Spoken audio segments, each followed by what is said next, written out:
and roll, Chicago. Hey, it's Ray and Mike, and we got some great information for you. Yeah, we just wanted to remind you about the fundraiser for the Illinois Rock and Roll Museum on Route 66, which is taking place on October 27th at the Renaissance Center in downtown Joliet. You'll be able to get tickets at Cadillac Groove shows. If you see Mike or myself somewhere, we'll have tickets. You can get them at the museum. They're only $5. Also at CadillacGroove.com, you will be able to purchase them online as well. Very good. They're going to cost you $5 a ticket. There's going to be a $10 cover charge to get in the day of the event. And for your $10, we will give you 2 more additional tickets as well as some Cadillac Groove swag. And the lucky grand prize winner will win the band Cadillac Groove. And winner must be present to win. So remember that. And Cadillac Groove will play for whatever event it is that you would like for us to play for. You know, conditions do apply. That's true. We do have so to get say out that. there and get your tickets right away. Rock and roll, Chicago, my hometown.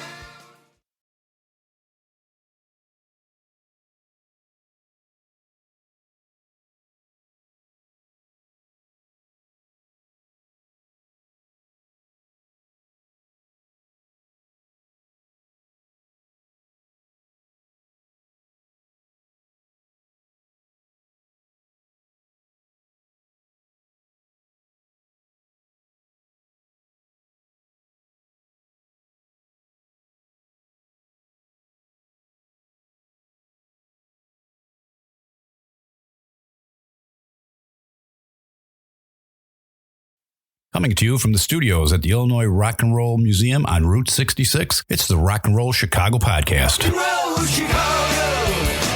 Rock and roll, Chicago, my hometown. Well, I was born in the city, gonna rock the city, Chicago. Chicago rock and rollers are the best here out around. Hey, everybody, it's Ray the Roadie. And this is Hollywood. Mike. Yeah. Whoa. I had to provide my own sound effects. A little echo there, huh? Yeah, echo. Yeah. I think there's something in that board that we could do that. Maybe. Yep. That too. Yeah. Yeah. It's not. You got a bad there- connection? There it goes. Oh, I can't knock on it. It doesn't make any noise. T-Mobile or what? Yeah, that's exactly what it is. Okay. Yeah. There's something wrong with the Frequilibrium, I think. And There is. There is. Yeah. That's what it is. It is. Yeah, there's a little break in the Frequilibrium. That's right. How you guys doing, Frequilibrium? Hey, we're doing good. Happy to be here, man. There's only one of them. Oh, there they are. Yeah. That's good too. Just shout it out when it comes to your mind. Just shout it out. There you go. There you go. So how you guys doing? Good. Yeah, still good. So Jake, we met. Gosh, it was a while ago. Yeah. It was a minute ago at Matrix Club, if I'm not mistaken. It was Matrix. That's It right. I was, was trying to remember where the heck it was that we met. You guys were on the stages, kind of doing your thing. A very slow Wednesday. Yeah. You know what? That's the thing about that play. I love the club. I love it. The fact that there's a sound guy and there's a real stage and the video monitor and everything that's back there. But, like during the week, it can be a little slow. And That's everywhere, though, too. Yeah. And the place is huge. So, I mean, there could be 50 people in the place and it doesn't look like there's anybody there. Yeah, you really feel it. It's a big place. But I love that you guys did, man. We were there, talking to the folks that booked the place, and you guys were on stage performing there. So we were just hanging out and drinking and having a good time, and thought you guys were great, and said, "Hey, you got to come on the show." And I'm glid you accepted the invitation. Hey, thank you very much, man. Well, thanks for coming. Good night. Yeah. All right. So tell us about this. How did this all start and come about? Man, I mean, me and Luke over here, the other long-haired hippie in the room, we're brothers. Together for quite a while. Quite a while. Our father was also a musician, so he taught us a lot of what we know today. And we've known Brian basically our whole life too. Yeah. His guitar teacher and our father were in a band together back in the day. Wow. So it truly is a family affair. Yeah, it is a family affair. Man. Yeah. And where are you guys from originally? We're from Willow Springs and Payless. Okay. So right down the street. Oh, yeah. Yeah. So when did this whole musical journey start for you guys? I mean, let's just kind of talk about that for a little bit. When did you wake up? What was the morning and you said, "Hey, man, I'm going to play guitar"? Oh, man. I always knew I wanted to play guitar ever since I was a kid, watching, my old man and his band on stage and watching him play with him, Brian.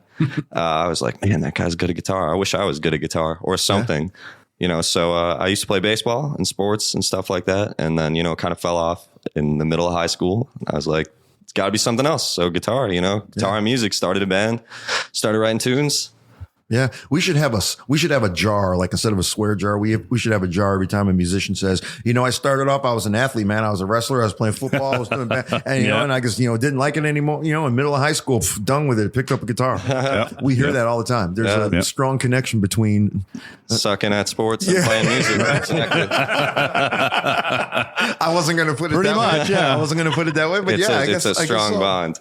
Yeah, there definitely is. Okay, so about what time was that? Was like high school for you or something? Yeah, I mean, I graduated in 2016, so it was probably like 2014-ish, when I started really playing seriously and trying to get gigs on my own, doing solo acoustic stuff. And then Luke played bass, pretty much his whole life. So shortly thereafter, he just started joining me.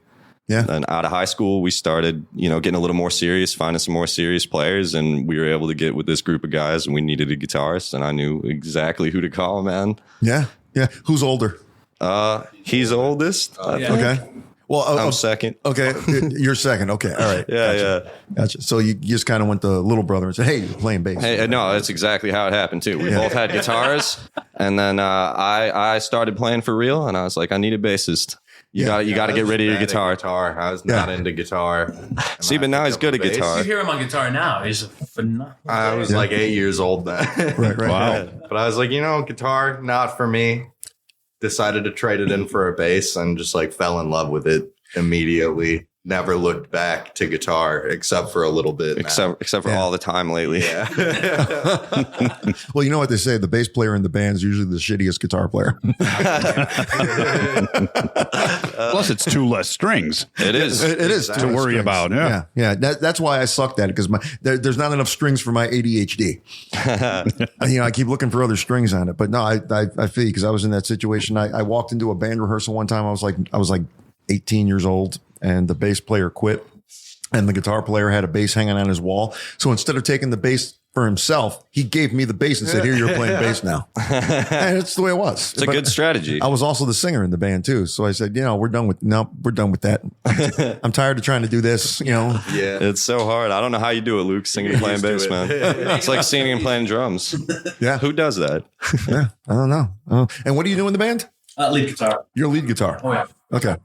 Lead guitar. Lead guitar. Wow, that's very sensual, Brian. Now, do you guys have a drummer, or is it just the three of you? So it's just the three of us as of right now. We've had a couple drummers in the past, but nothing has really stuck. We actually just played a show over at Chop Shop in what town? Wicker Park up in the city. Opening up for a guy named Mahali from a jam band called Twiddle, and we needed a drummer real bad, so our dad actually filled in for us. Oh, It was awesome. It was really a family affair that night, but yeah, we've had a couple different dudes. Right. Go like this. Yeah. Go. There's your drummer. Yeah, exactly. Boom. Christy on the drums. That's how you put everything together, right? Little brother, your bass. Yeah, that's good. That's good. I listened to a lot of your stuff online. You got some unique songs. Now you do a lot of original music. Yeah, exclusively original music. Yeah, it is. That's what I thought. It was almost all original stuff. Mm-hmm. Who's the main writer? I write most of them, but we like to collaborate, especially lately. I feel like the songs just get a lot thicker in substance, if you will, when we all collaborate. Okay. Thicker in substance. I don't think that's ever been said on the show. Hey, you know what? No, I don't think so. Good phrase, though. I like it. That's the name of your next album. Thicker in substance. Yeah. It's a rock and roll podcast exclusive. Yeah. I mean, we've been doing this for a few minutes now, and I think their music is so incredibly unique. I think it's more important that you hear some music than for us to just chit chat about making baby brother play bass. Okay, why don't we take a break Let's here? take a quick break, and yeah. so they can get their gear. Yeah, Sounds let's do good. that. We'll be right back. You're listening to the Rock and Roll Chicago Podcast. Rock and roll Chicago. Hey, it's Ray and Mike, and we got some great information for you. Yeah, we just wanted to remind you about the fundraiser for the Illinois Rock and Roll Museum on Route 66, which is taking place on October 27th at the Renaissance Center in downtown Joliet. You'll be able to get tickets at Cadillac Groove shows. If you see Mike or myself somewhere, we'll have tickets. You can get them at the museum. They're only $5. Also at CadillacGroove.com, you will be able to purchase them online as well. Very good. They're going to cost you $5 a ticket. There's going to be a $10 cover charge to get in the day of the event. And for your $10, we will give you 2 more additional tickets, as well as some Cadillac Groove swag. And the lucky grand prize winner will win the band Cadillac Groove. And winner must be present to win. So remember that. And Cadillac Groove will play for whatever event it is that you would like for us to play for. You know, conditions do apply. That's true. We do have so to get say out that. there and get your tickets right away. Chicago, my hometown. And for the first time tonight, we have Frequilibrium.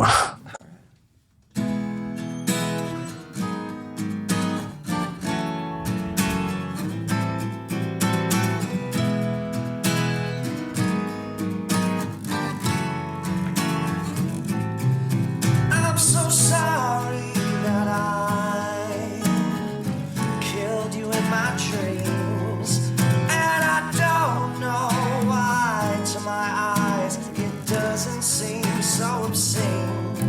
In the morning, in the evening, on my mind and in my feelings, through the back door in the basement where my time and all my days went. And you're so far away from the love you've been missing. Still you're so far away from the love that you got. So far away. Ooh, so far away.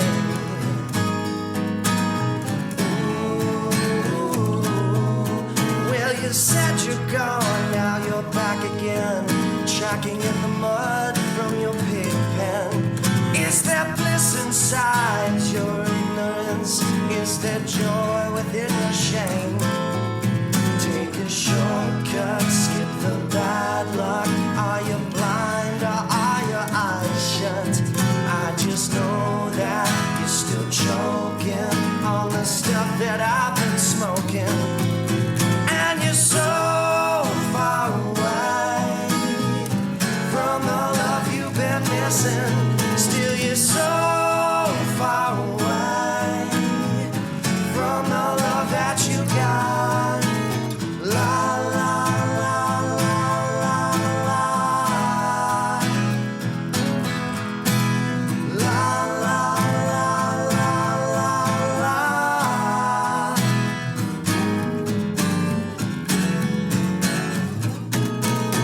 Yeah, you're so far away from the love you've been missing. Still, you're so far away from the love that you got. Holy shit, the harmonies. Wow. That's pretty impressive, man. Hey, thank you, man. Thank you.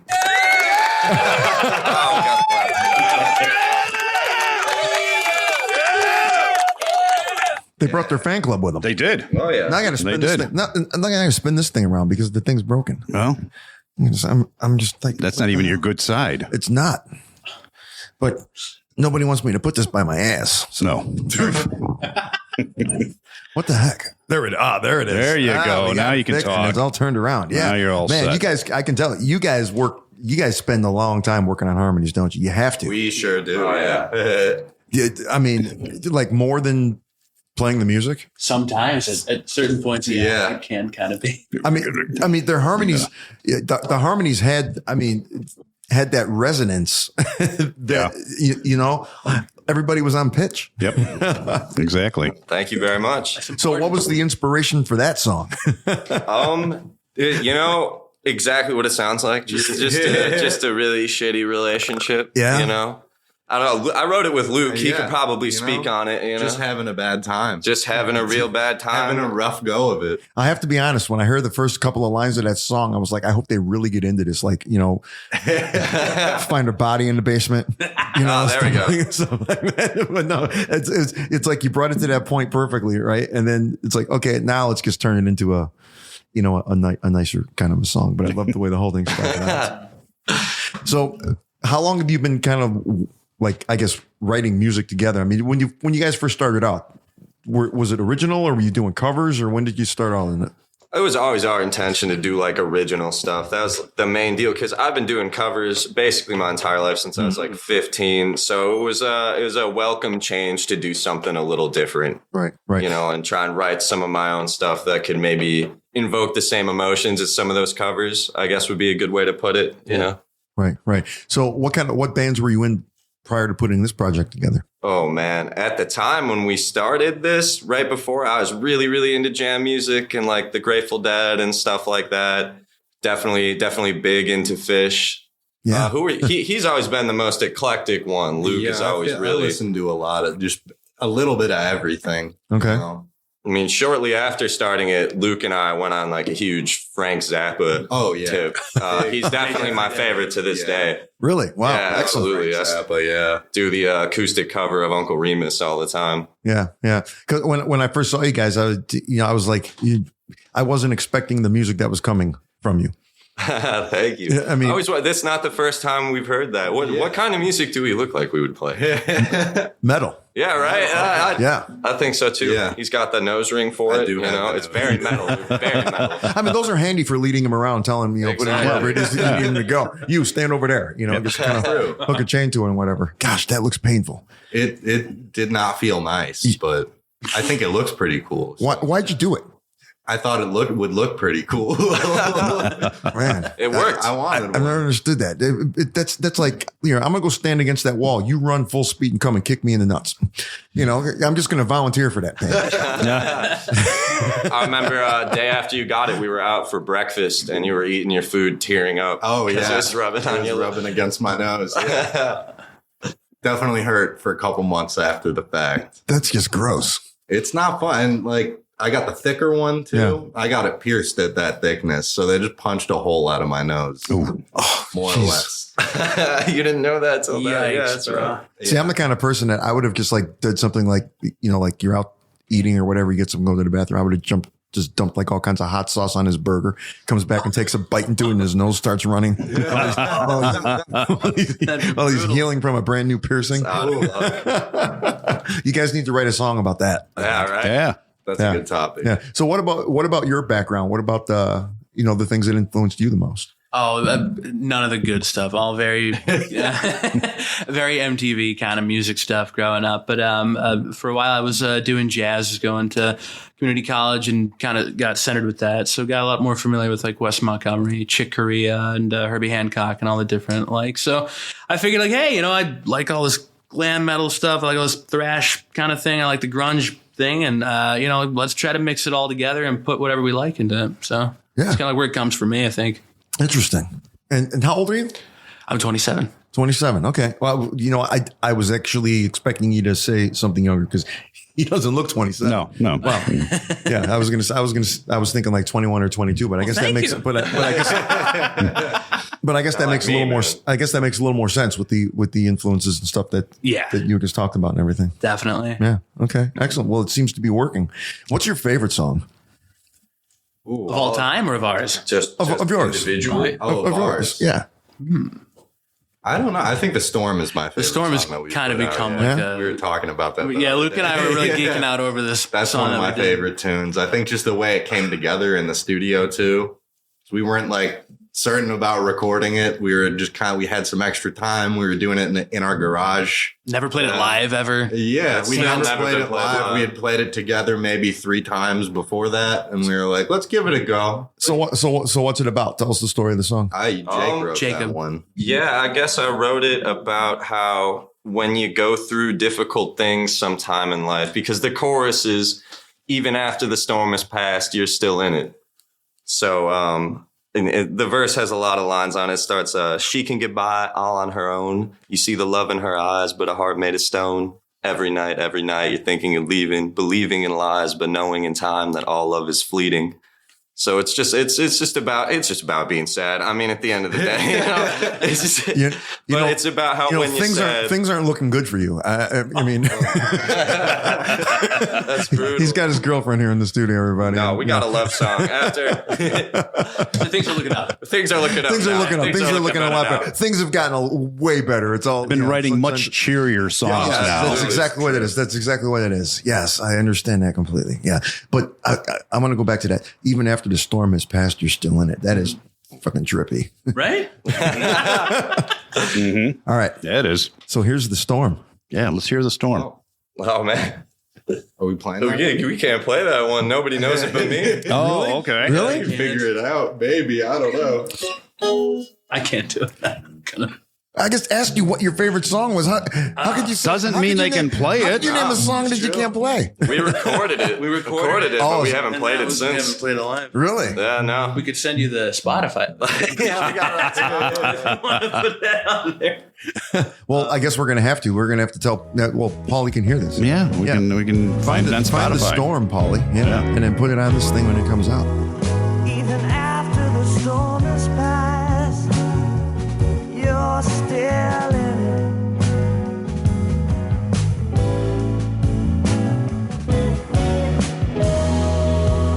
How long can a good thing last till it's finished?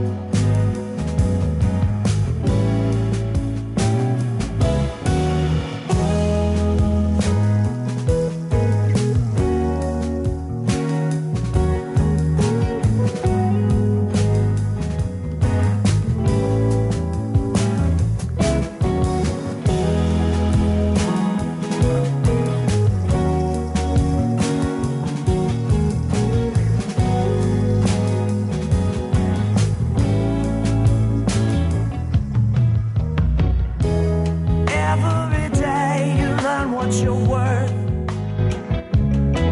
You give all that you have, but you are what you earn. Every night you feel so alone. Believing in lies, but knowing in time you reap what you've sown. Even after the storm is past, you're still in All right. So then, what's your favorite song that you can all play here? Oh man. There you go. Oh, see, I'm sorry. I should have asked that. Yes. My bad. I'm sorry. Oh, you're good. You're all good. Yeah. I really dig. Lately, we've been playing this song that's unrecorded. I wrote it during COVID. It's called 22 is Slipping Away. Oh yeah. And it's just about how, right before COVID, it felt like everything was coming up. We were playing a lot of shows, doing a lot of stuff. And then, the pandemic happened and the world just stopped and everything just stopped. And it felt like, time was really slipping away from me. So the song's called 22 is Slipping Away, based on that. Yeah. Let's do it. Yeah. Let's hear it. You're listening to the Rock and Roll Chicago Podcast.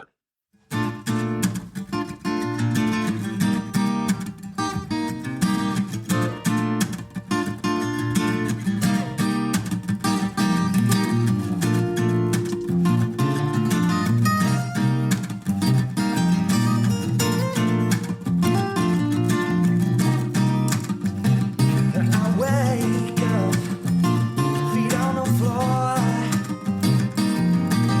I walk down the avenue, again at your door. I feel so close, ain't never been so far.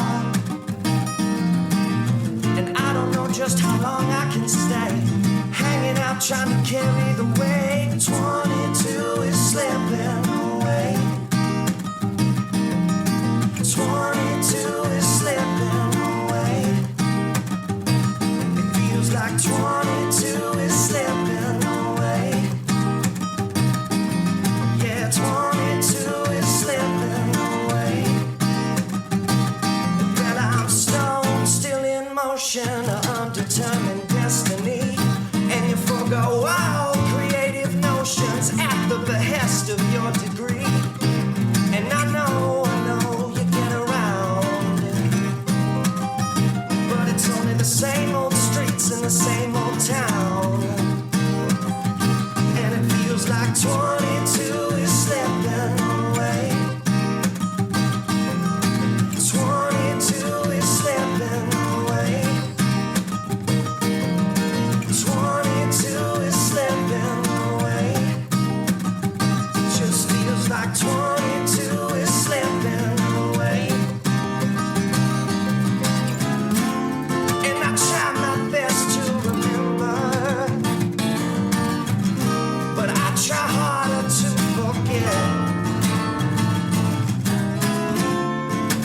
times they don't last forever. You're always a slave to what happens next.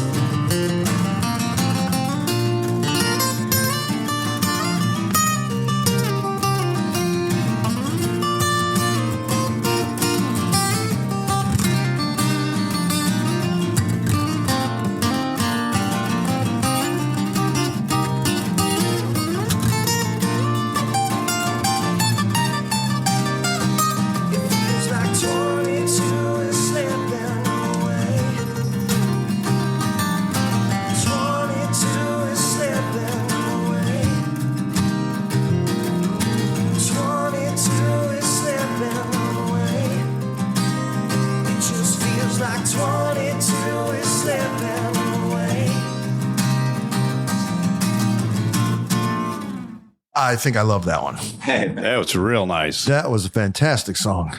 Has John Mayer called you and tried to get a season? That's what I was going to say. I'm like, I thought John Mayer walked in. Yeah, that totally had that vibe to it. People have obviously said that before, I'm assuming, huh? A little bit. Yeah. Well, from time to time. I wish John Mayer would call me. That'd be nice. Yeah. Can you imagine? You need an opener? If you did hear Yeah, that? you guys need John Mayer. If you're out there, do you need an opener? I have a thought, we'll talk about it afterwards, actually. Sure. We might be able to make that happen. All right. Oh, very interesting. I haven't even told you about that. Yeah, you don't tell me much anymore. It's a new development, but anyways. I see. Yeah. So when it comes to writing, lyrics or melody first? Usually for me, it's a little bit of both. Like if I can think of some cool lyrics, like while I'm driving in the car or something like that, I'll usually write them down and then put a melody to them. But a lot of times, especially lately, I'll make up some chords and then kind of hum along and try and, get some lyrics that sound cool in there first and foremost. I was very inspired by that. I'm sure every songwriter that's watched it has been inspired by that Beatles documentary that came out. Like, what was it? Get Back or something. Yeah. Where you watch them kind of craft their songs, and they're writing, one of the most beautiful love songs ever written, Something. And the lyrics were like, attracts me like a cauliflower or pomegranate or something, and they're just kind of throwing words in there that are the right amount of syllables, but, you get the vibe of the song. So that seems to be the best way to do it, to me at least. You go back and edit yourself later. You're just putting filler syllables in there. The real important thing is really to just put pen to paper and to do it. And then, you could clean it up at a later time.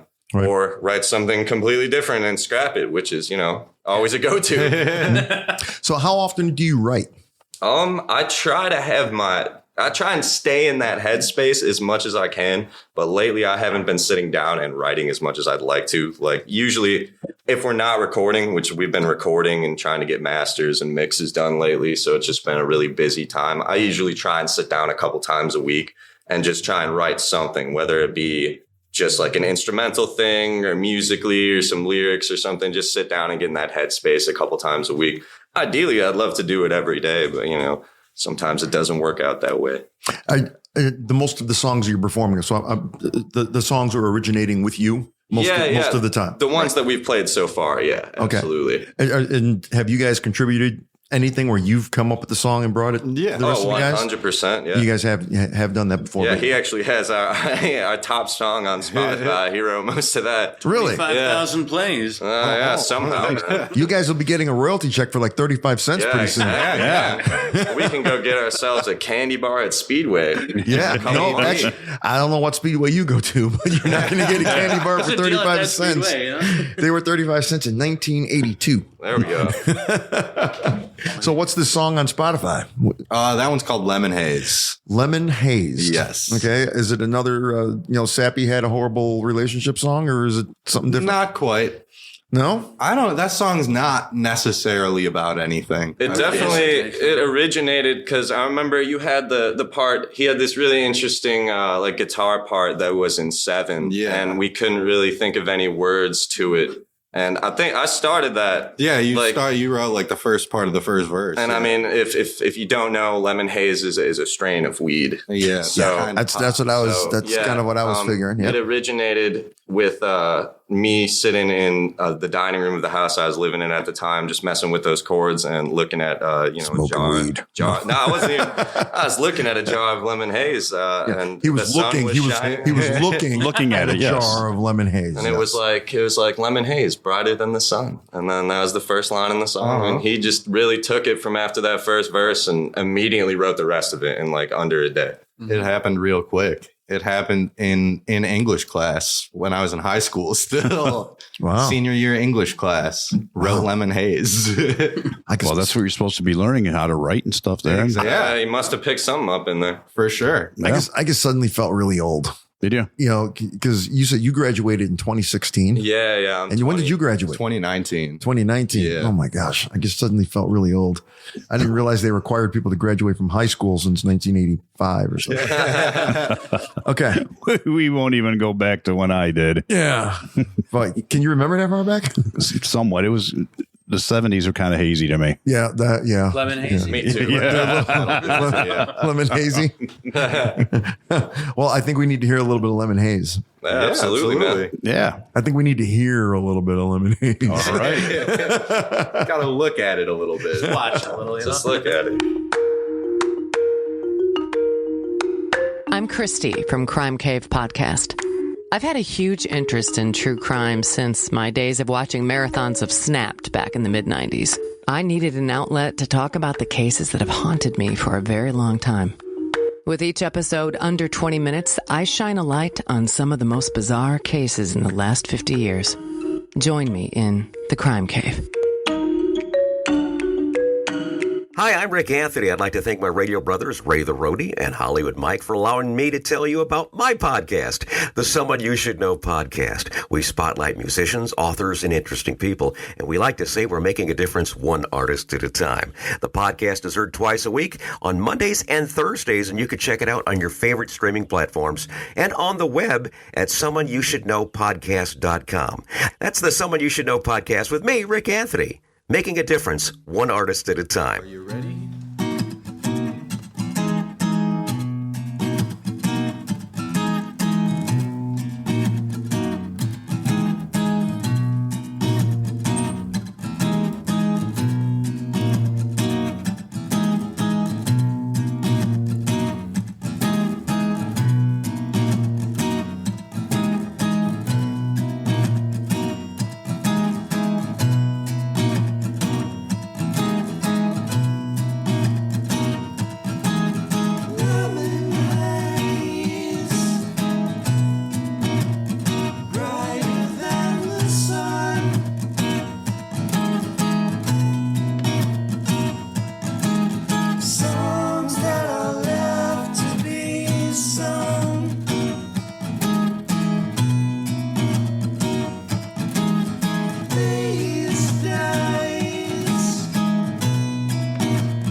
your number one song on Spotify.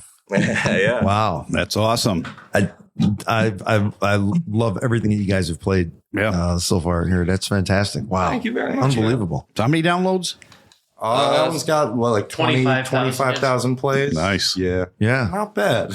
Not No. too shabby. I love your guitar work on that song, by the way. Thank you. It is such a trippy sounding song. And then what you're playing over there is almost like a dream sequence in like a fantasy movie. Was Thank you. inspired by something, yeah. Yeah, it was inspired by probably one of my favorite bands of all time, Radiohead. Okay. Yeah, very Johnny Greenwood, if you will. There's a song that they've got off of OK Computer called Let Down. And there's a weird little song, a little part that they've got in there. I think it's an A or whatever, but it's in 11 or 5 or something. So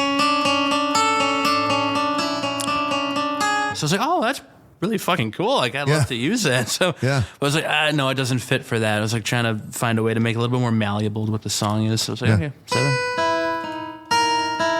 Yeah.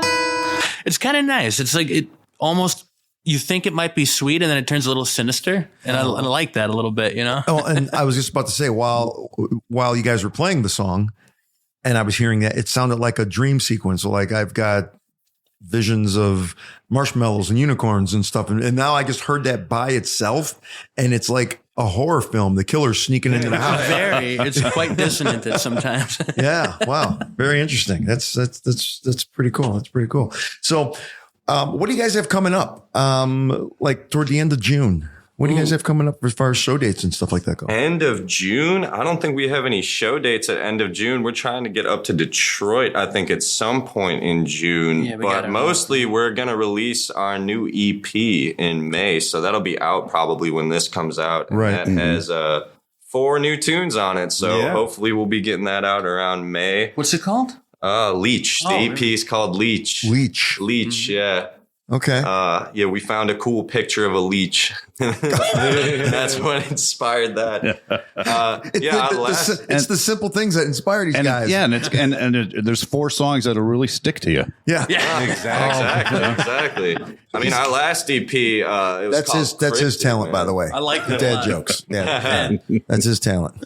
Yeah, that and the Glockenspiel. The Glockenspiel, yeah. I'm still trying to find a band with a Glockenspiel. That was actually on our EP, right? we had a some little bit. Yeah, we have Little Glockenspiel. Wait a minute, there's Glockenspiel on it? Where are you going? Yeah, at the end of a song called Where Are You Going on our current EP called Cryptid, there's Glockenspiel on there. I have it in my house. Look at that. We found a Glockenspiel band. We found a Glockenspiel band. That's right. We couldn't find any mallets, and he played the Glockenspiel part. Luke With did lighters. with 2 big lighters. Big lighters instead of mallets. We had drumsticks didn't have the right attack. Yeah, I know. We need needed a little the more lighters, snappy, man. All right, we got to get a copy of that, Paulie. We got to put that on Yeah, here. we got to find that. We got to get the Glockenspiel sound. What played song was with it? The 2 big It's lighters. called Where Are You Going off the EP called Cryptid. So Okay. it's the same one as The Storm. It's that's Awesome. recent.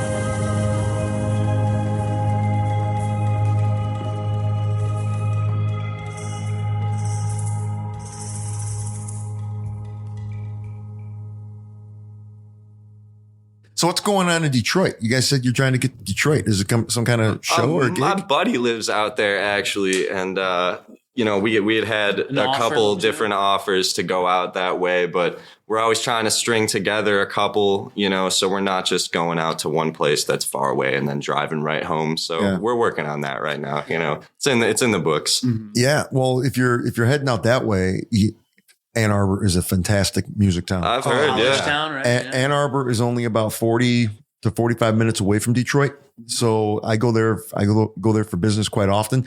I stay in Ann Arbor and I drive into Detroit because the hotels aren't as expensive. And Ann Arbor's a great little town. It's kind of like Naperville, where you can park in a public parking garage and walk to like 12 different music venues. And it's a really cool place. Wow. Are you guys familiar? Where you guys come in from? Where do you live? Willow Springs. That's right. We're You Willow said Springs, that. South Are you suburbs. familiar with downtown Lockport at all? Yeah, a little bit. Okay. So there's a theater right in downtown Lockport called the Roxy. Oh, yeah. And Ann Arbor, Michigan is the same way. It's a bunch of bars, restaurants, music venues, and then there's this old music theater right in the middle of the block. And I don't care. It could be Wednesday evening or whatever. And there's live music all over the place. So if you guys are heading to Detroit, go check out some places in Ann Arbor. For Definitely. Sure. That's a good call, man. You guys would do extremely well there. Right on. We got to find a drummer first. No, man. You guys just go and perform the way you are right now. It's decent. Yeah, it's a college town, and a bunch of coffee shop type kind of things. I think they'd eat you up out there in Ann Arbor, so you guys should check that out for sure. Yeah, totally. Free espresso. Yeah. No release party or anything for the album? Nothing on the books so far. No, probably at some point, but and no dates in June or anything. We're just kind of putting that together. We're just putting it together. We're trying to release like a lot more music and build a little bit of an online presence as well. Yeah, because we figure, we were playing a lot before COVID, like an awful lot, and we were picking up a little bit of traction, but not as much as you really can just by, I think Jack White said it on a different podcast. He's like, you're almost better off posting a video of yourself playing online than you are going down the street to your local venue, because who's really going to be there looking for original tunes that they want to hear, Yeah. Yeah, that is the sad state of affairs. Yeah, unfortunately, yeah. Yeah, and of the major markets, I hate to say it, but Chicago is probably the worst. Yeah, it is not ideal. Yeah. It's I get to travel the country, and you go to Los Angeles, there's live music. Go to Nashville, there's live music. Go to New York, there's live music. Do they want live music? Not really, but it's still better than Chicago. And most of the venues in Chicago, they want the same bands playing the same cover songs over and over again. So it's really hard to find places that want original music. Oh, yeah. I like to say the farther away that you get from the actual north side of the city of Chicago, the more everybody wants to hear Tennessee whiskey. Yeah. Oh, that's Mike's favorite song. If I ever hear it ever again in life, it would be too soon. Oh yeah, and it's just that Etta James song. Yeah. I'd rather go blind. Yeah. Our dog is named after Etta James. We're big Etta James fans. Oh really? Yeah. But he doesn't hide that fact. I've even seen an interview with him where he says that he says all I did was take an Etta James song and change the lyrics. Yeah, but that's blues.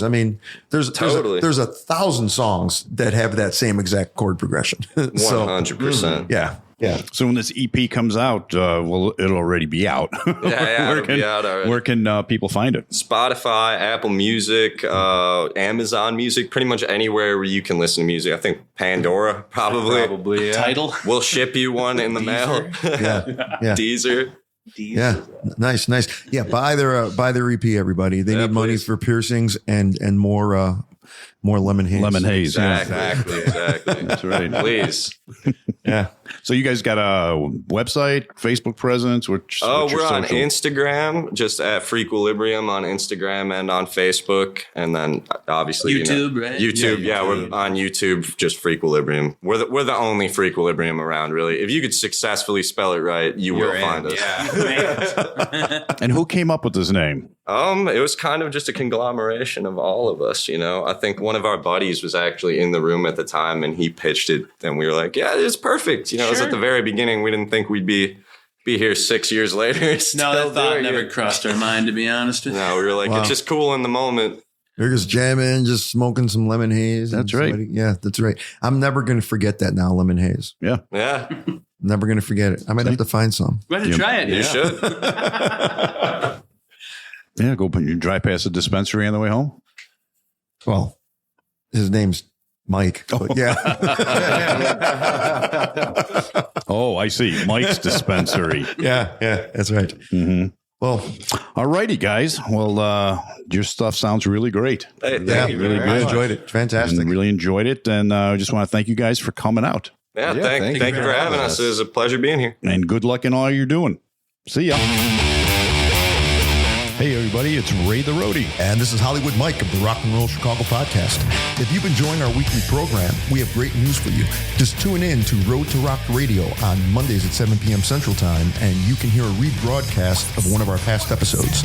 Then again on Thursdays at 7 p.m., you can hear our most current episode brought to you by the Illinois Rock and Roll Museum on Route 66. So go to roadtorock.org, scroll down, and click on Radio Station. That'll bring you to the Road to Rock Radio, a station committed entirely to the great music from Illinois, from Chicago blues born on Maxwell Street to today's rock and roll and everything in between. 24/7, all music with its roots in Illinois. Wow, them guys are talented. Frequilibrium. I would freakily see them. Yeah. Freakily. I'm sorry. Let's just hope I had some of that lemon haze. Let's just hope you don't have to say the name of the band. Right. You don't want to be the person, hey, would you do me a favor? Would you introduce the next band? Yeah. No. Can't do it. Here, have some lemon haze and introduce the band. Yeah. No. Yep. Wow. Their harmonies are just spot on, man. They're really, really good. And their songwriting was so impressive. Very. You can tell that they have put so much thought into putting those songs together. Yep. Like you said, lead guitar was sounding like a little hypnotic, a little mean sounding. Yeah. It's amazing. And you hear all this. You hear, you listen, you hear every one of them, what they're playing. And, the amazing thing was I didn't have to EQ them very much at all. I was watching the levels, wanted to be able to hear everybody. I was here working the faders to, turn it up so you can hear the lead guitar when he was playing his solo and stuff. But they just sounded great. If I didn't touch anything here, they just sounded great. Right. I was very, very impressed. When I saw them, the thought that went through my head was these guys shouldn't be here on a Wednesday or whenever it was. I believe it was a Wednesday. These guys shouldn't be here on a Wednesday. Right. Because who are you going to get to go out to a big club on a Wednesday? They were playing for a crowd of about 8 people, maybe. Or 12 if you counted us. And the only reason we were there is because we were talking to the person that books the place and doing their podcast and the whole bit. But man, they need to be playing in front of a lot of people. They were really talented. So. Yeah, they do. They do. They need to get out there, do some festivals and do some of these Lollapalooza or something, as a side act or something. Oh yeah, that's true. That's true. Try to get into that. But it was a lot of fun. So as always, thanks for listening to the Rock and Roll Chicago podcast, where you get a new episode every Tuesday. We'll see you next week. The Rock and Roll Chicago podcast is edited by Paul Martin. Theme song courtesy of M&R Rush. The Rock and Roll Chicago podcast does not own the rights to any of the music heard on the show. The music is used to promote the guests that are featured. Rock and Roll Chicago.